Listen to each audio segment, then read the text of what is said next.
Баршаңызға сәлем, менің каналыма қош келдіңіздер. Бүгін сіздерге картошка пирожныйның ең дәмді болып шығатын рецептісін көрсетемін. Достар, видеоның соңына дейін қараңыздар. Каналыма тіркеліп, қоңыраушаны басуды ұмытпаңыздар.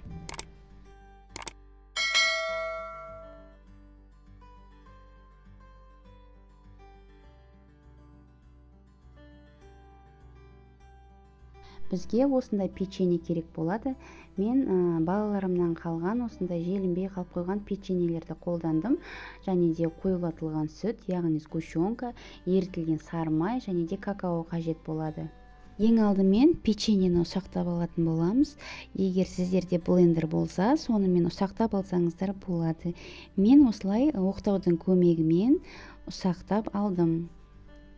Содан соң үстіне какаоны қосып араластырамыз, және де ерітілген сары май мен сгущенкамызды құйып жақсылап араластырамыз.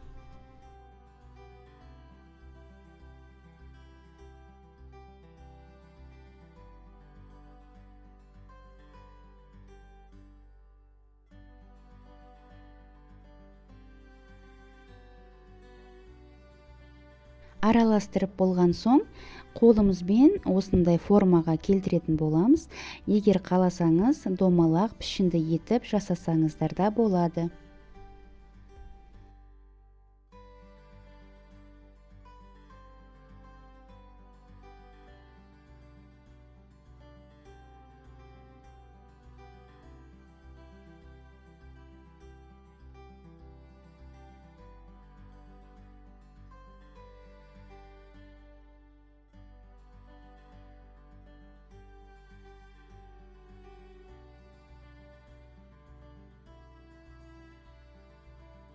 Дайын болған картошкамыздың үстіне какаоны осылайша сеуіп шығамыз.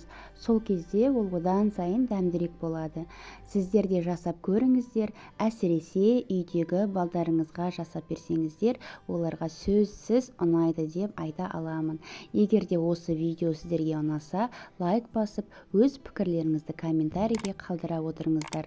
Назарларыңызға рахмет.